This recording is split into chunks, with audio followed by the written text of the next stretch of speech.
Assalamualaikum warahmatullahi wabarakatuh. Apa kabar semuanya? Semoga di tengah pandemi ini kita semua masih diberikan kesehatan. Jadi, di video ini kita akan membahas tentang analisis butiran tanah. Tapi sebelum kita lanjut, saya ingatkan terlebih dahulu, teman-teman silahkan siapkan alat tulis jika memang nantinya ada beberapa hal yang perlu dicatat dalam video pembahasan ini. Oke, jadi ada dua hal yang akan kita bahas. Yang pertama yaitu analisis gradasi butiran. Yang kedua adalah kurva distribusi ukuran butiran. Kita bahas mulai dari analisis gradasi butiran atau particle size analysis. Jadi, kenapa kita harus mengetahui gradasi butiran tanah? Tentu saja untuk mengetahui variasi ukuran partikel-partikel yang ada pada tanah. Nah, selain itu juga, gradasi butiran ini kita pergunakan sebagai salah satu dasar dalam mengklasifikasikan tanah. Begitu, jadi di video selanjutnya atau di bab selanjutnya kita akan berdiskusi membahas tentang klasifikasi dari tanah. Gitu, yang mana salah satu dasar dalam mengklasifikasi tanah itu adalah gradasi butiran tanah. Oke. Dalam menganalisis gradasi butiran tanah, ada dua analisis yang kita pergunakan. Yang pertama yaitu analisis ayakan. Yang kedua adalah analisis hydrometer. Nah, perbedaannya apa?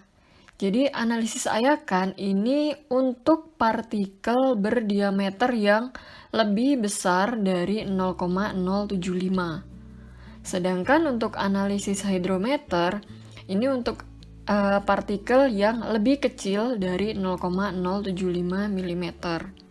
Begitu.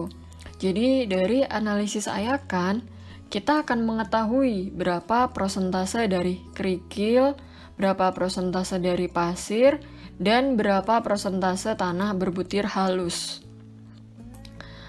Dan untuk mengetahui partikel yang berbutir halus ini terdiri dari berapa persen lanau dan berapa persen lempung, kita menggunakan analisis hydrometer. Gitu. Nah, untuk analisis ayakan itu seperti apa? Jadi, seperti namanya analisis ayakan, artinya kita akan menggunakan ayakan. Kurang lebih ayakannya akan seperti ini, di mana setiap ayakan itu memiliki nomor ayakan. Ini dari nomor ayakan yang terkecil hingga ada nomor ayakan yang terbesar. 270 yang terkecil ayakan nomor 4. Nah, nomor ayakan ini menunjukkan jumlah lubang per lebar 1 inch. Gitu. Jadi, untuk ayakan nomor yang paling kecil, artinya lubangnya akan paling besar. Sebaliknya, karena nomor ayakan itu menunjukkan jumlah lubang, jadi semakin besar nomor ayakan, artinya semakin banyak lubangnya. Berarti semakin kecil lebar dari lubangnya. Gitu. Jadi semakin besar nomor ayakan, maka semakin kecil lubangnya. Begitu. Kenapa? Karena nomor ayakan menunjukkan jumlah lubang per lebar 1 inch. Jadi misalkan untuk ayakan nomor 10, maka akan ada 10 kali 10 lajur kawat dalam luasan 1 inch persegi.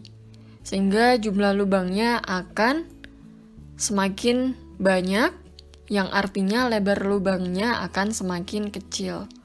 Gitu. Nah, bagaimana cara kita melakukan analisis ayakan? Jadi, Yang pertama adalah kita mengambil sampel tanah basah yang dikeringkan dengan menggunakan oven selama 24 jam.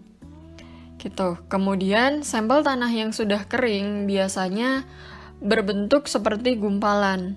Nah, gumpalan ini perlu kita pecah terlebih dahulu tanpa menghancurkan partikel-partikelnya. Biasanya kita menggunakan palu karet. Selanjutnya, kita ambil 500 gram tanah yang kemudian diayak dengan menggunakan ayakan yang tersedia. Jadi ayakannya akan kita susun seperti ini. Yang paling atas ini adalah ayakan dengan nomor yang terkecil atau lubang yang paling besar. Kemudian ayakan yang paling bawah ini adalah ayakan dengan nomor yang terbesar dengan lubang yang paling kecil. Gitu. Tetapi tidak semua ayakan yang ada di slide ini kita pergunakan. Jadi dalam analisis ayakan, nomor ayakan yang kita pergunakan adalah nomor ayakan nomor 4, 10, 20, 30, 60, 100, dan 200. Begitu. Kemudian setelah kita menyusun ayakannya seperti ini, maka kita bisa memulai melakukan penggetaran sehingga tanah tersebut akan turun dan kita bisa menimbang berat tanah yang tertahan pada masing-masing ayakan sesuai dengan prosedur yang nomor 4 gitu. Dari situ kita bisa melakukan rekapitulasi seperti pada tabel ini, di mana untuk kolom yang nomor 1 ini adalah kolom nomor ayakan dan diameter lubangnya. Kemudian ini adalah berat tanah yang tertahan yang sudah kita ukur sesuai dengan prosedur nomor 4. Gitu, jadi 3 hal ini kita dapatkan dari lab. Kemudian untuk kolom ini kita dapatkan dari perhitungan. Ada persentase berat tanah yang tertahan. Jadi setelah kita mengetahui berapa berat tanah yang tertahan di masing-masing nomor ayakan, kita bisa mendapatkan berapa berat total tanah dengan cara menjumlahkan W1 hingga WP. Gitu. Jadi W1 ini adalah berat tanah yang tertahan ayakan nomor 4. W2 berat tanah yang tertahan ayakan nomor 20 dan seterusnya. Kita jumlahkan sehingga kita mendapatkan W total. Untuk persentase berat tanah yang tertahan adalah W1 dibagi dengan W total.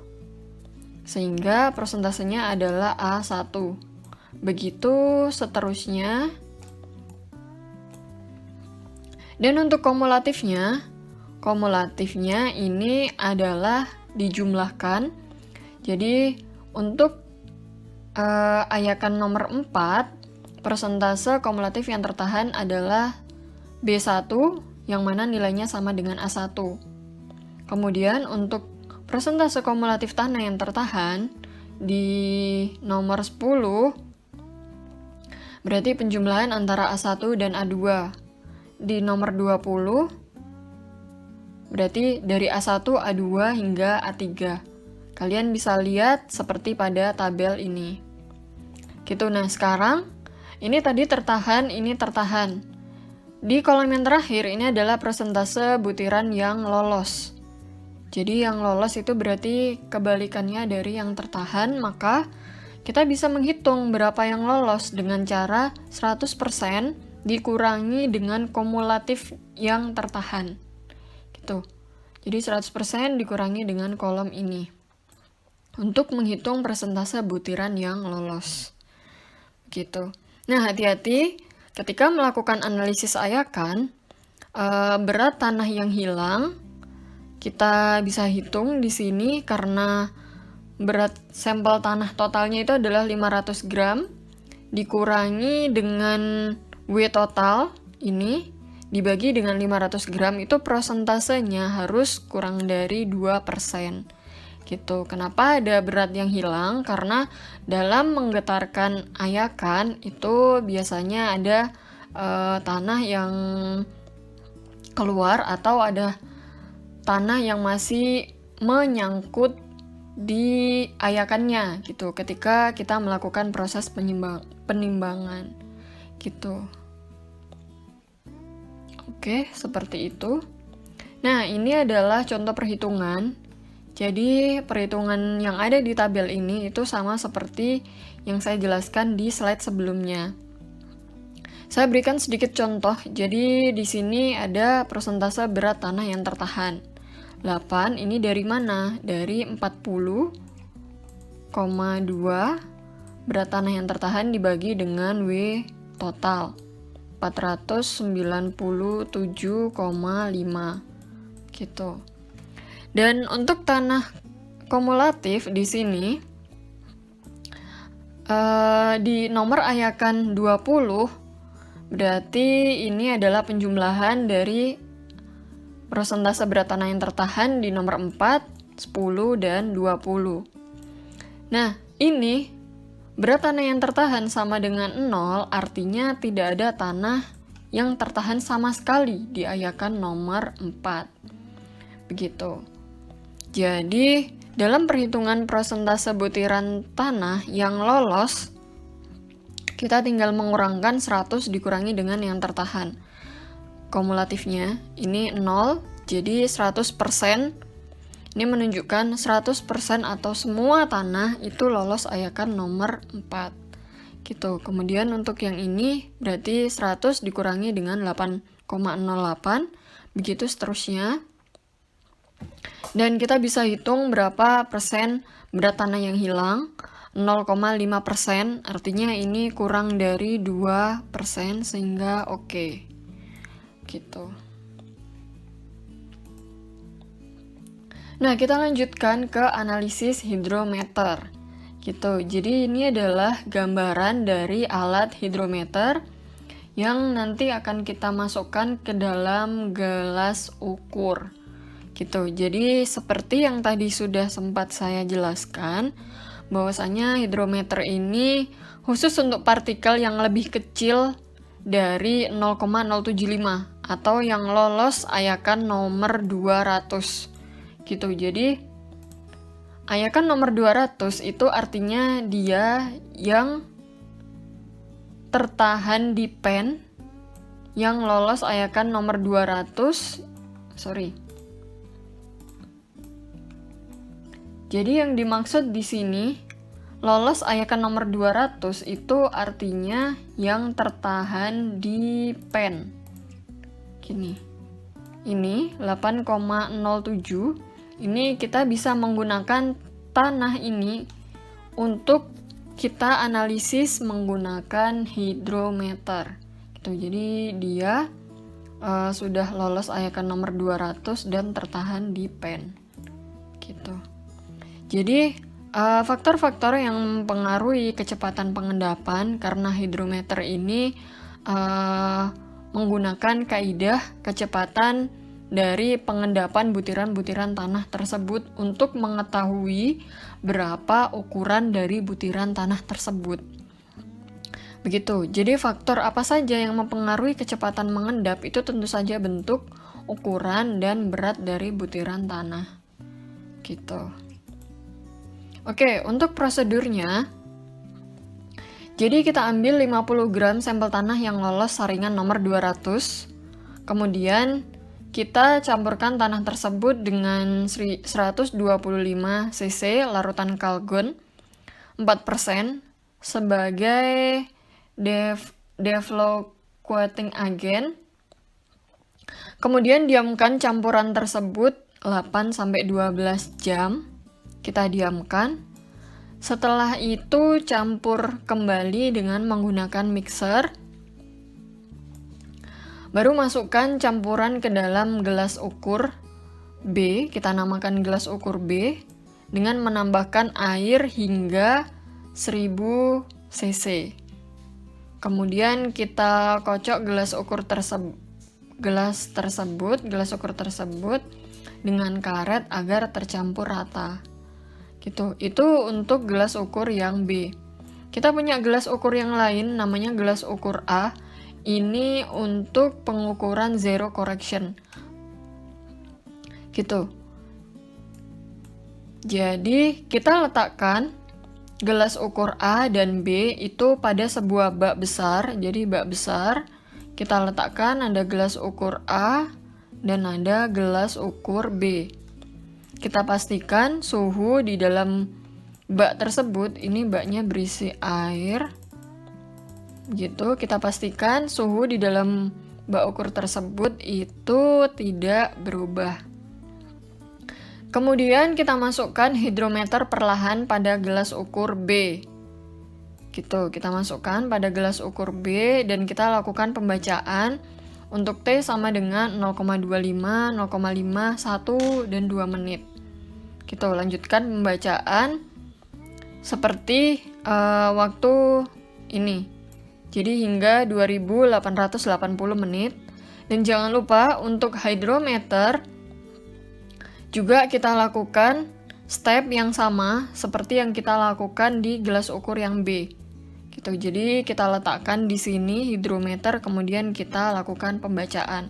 Nah, yang hati-hati dalam melakukan pembacaan, karena dalam melakukan pembacaan yang kita baca itu adalah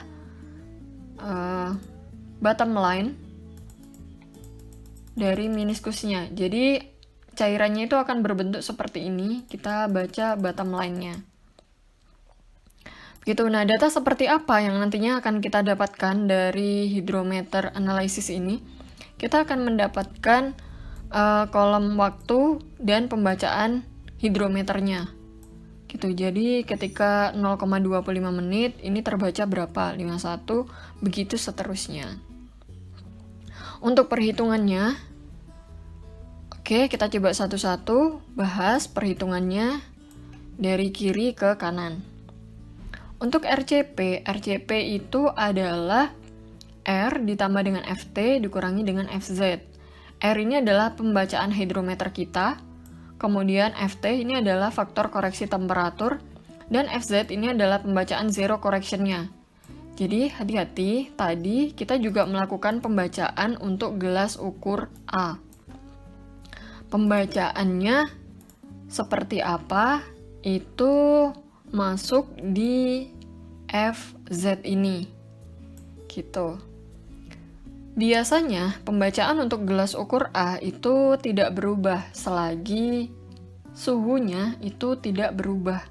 Gitu. Suhu di dalam bak tersebut tidak berubah. Kemudian untuk FT ini adalah faktor koreksi temperatur. Jadi kita tadi mengukur berapa temperatur dari bak kita. Itu kita menggunakan tabel ini, tabel 3 untuk menentukan faktor koreksinya.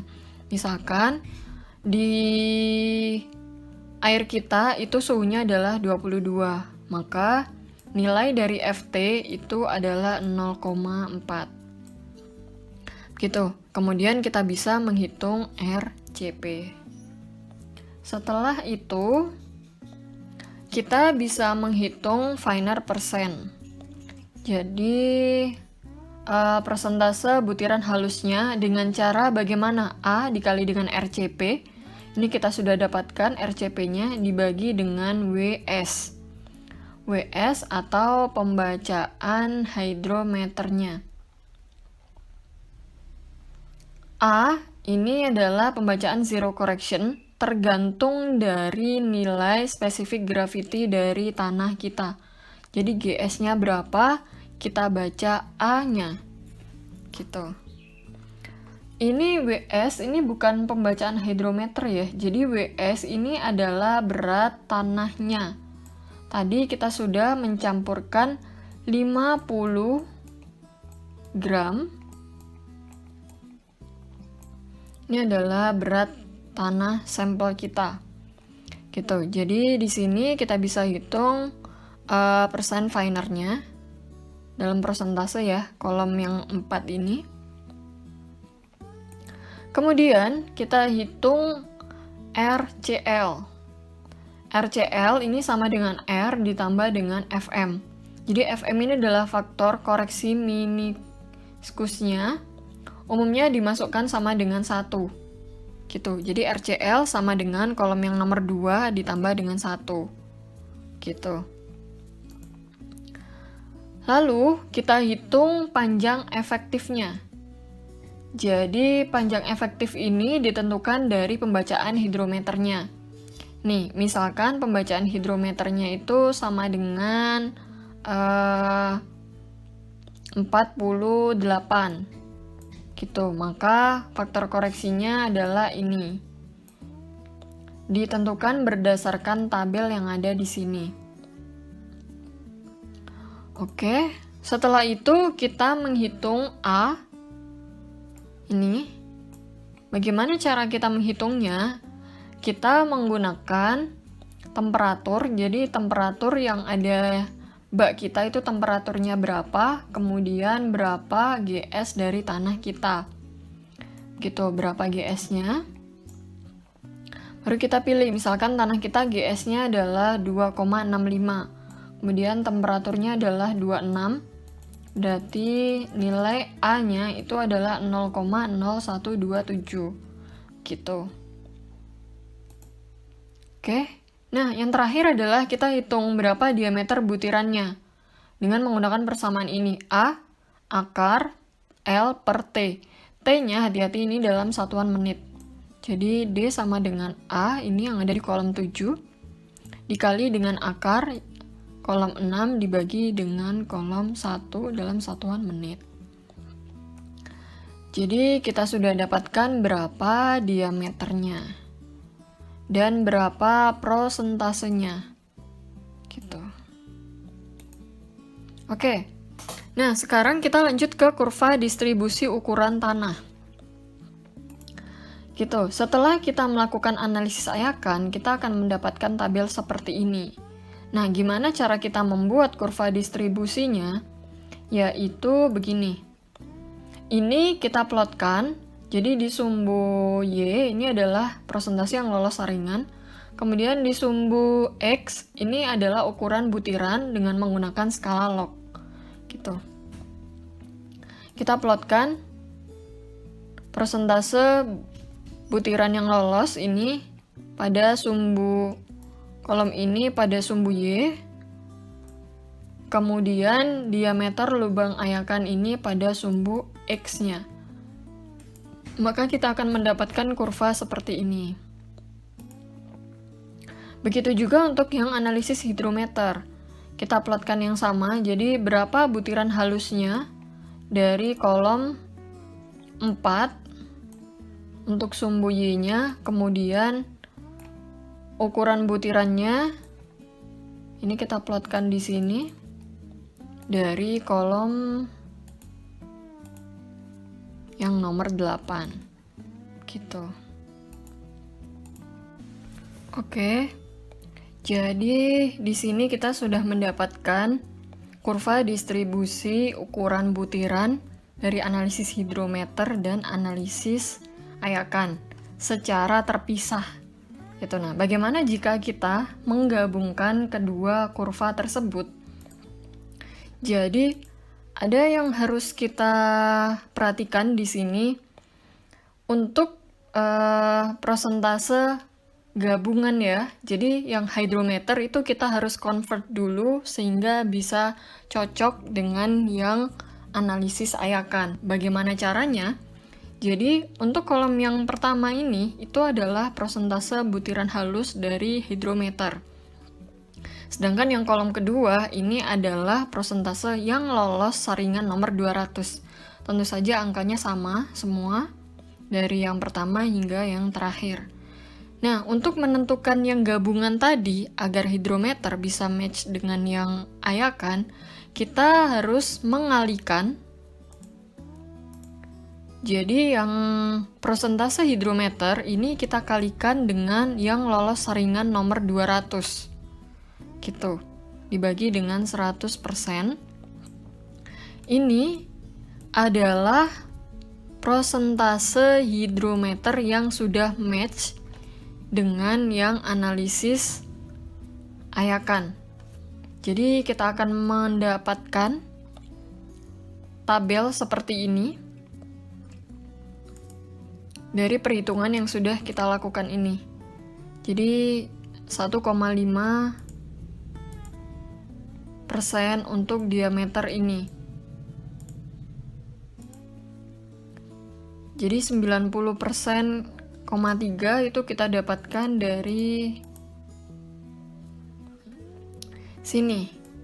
Gitu. Ini adalah persentase hidrometer. Setelah kita gabungkan dengan analisis Ayakan, tentu saja persentasenya berbeda. Gitu.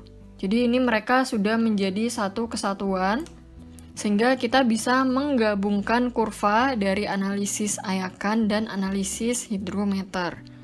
Gitu. Udah tidak lagi terpisah kurva distribusinya.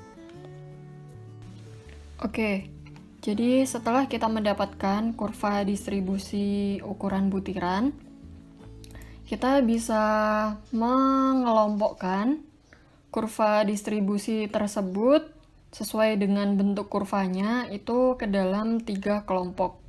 Yang pertama adalah gap graded, di mana ada satu atau lebih ukuran butiran tanah itu tidak ada.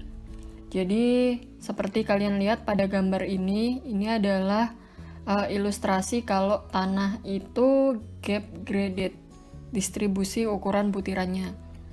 Ini dari ada tanah tersebut komposisinya terdiri dari tanah yang kecil kemudian yang besar. Jadi yang medium itu tidak ada. Ada ukuran satu atau lebih ukuran butiran itu yang tidak ada.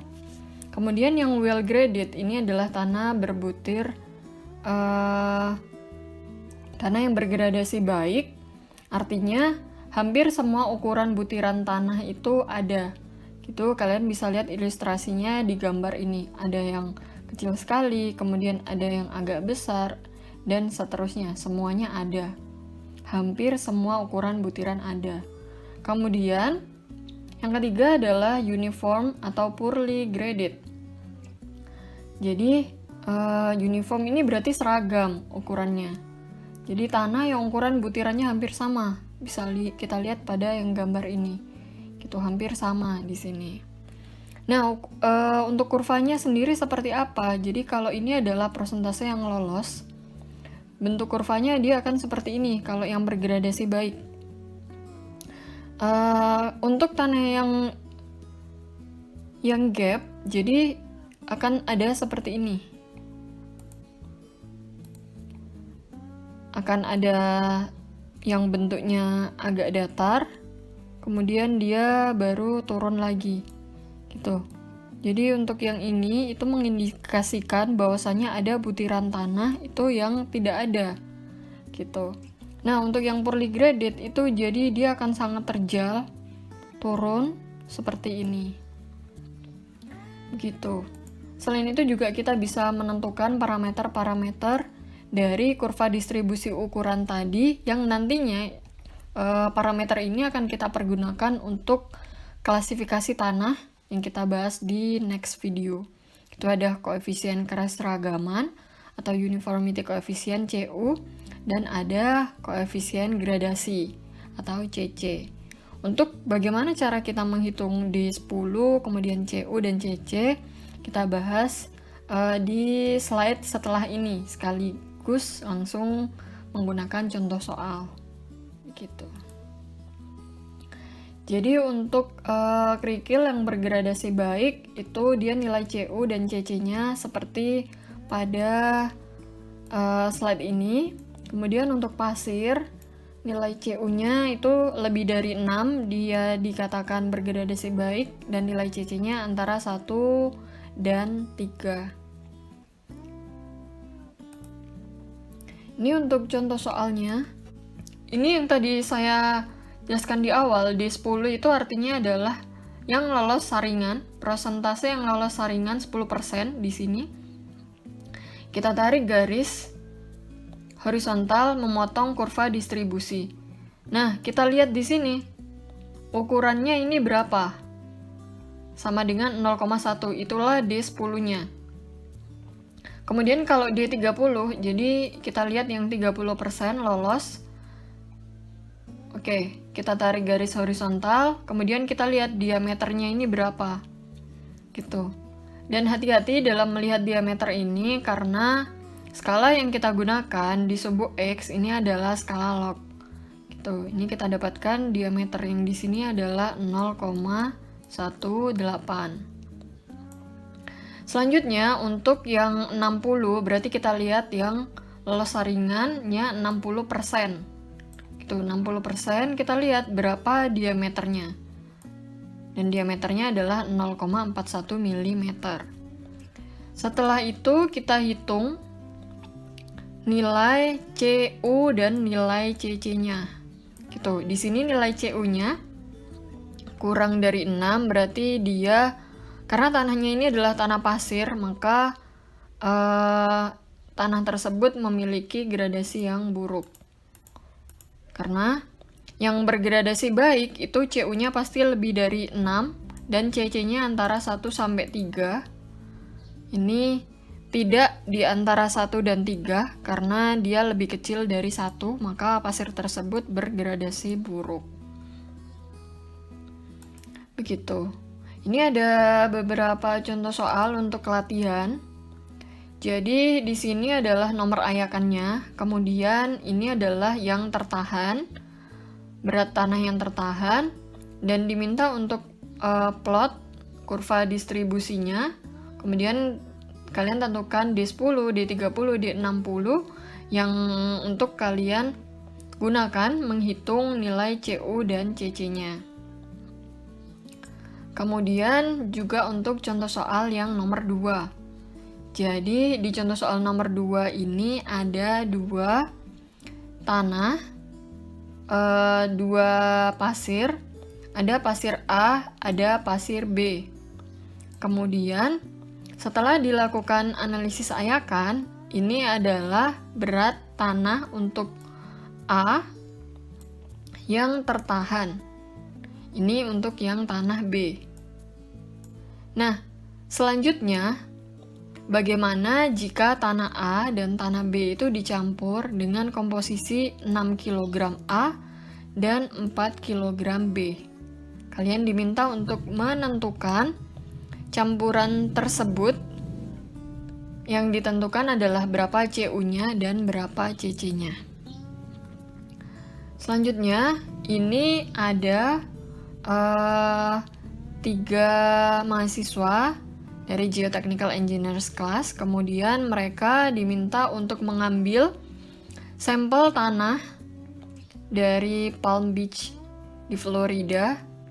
Sampel tanah tersebut diberi nama sampel A, tanah B, dan tanah C. Jadi karena diambilnya dari soil aggregate stockpile.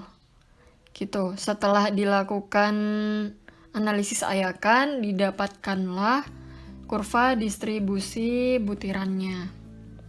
Nah, ini diminta untuk menentukan berapa nilai CC dan CU-nya. Kemudian kalian tentukan dari tanah A dan tanah C itu mana yang lebih kasar gitu, yang memiliki kandungan tanah berbutir kasar yang lebih banyak gitu. Kemudian pertanyaan yang C itu adalah tanah tersebut diambil dari lokasi yang sama, tetapi kenapa bisa menghasilkan kurva distribusi yang berbeda. Begitu. Oke, mungkin itu saja untuk video ini. Semoga bisa bermanfaat dan menambah pemahaman kalian. Oke, assalamualaikum warahmatullahi wabarakatuh.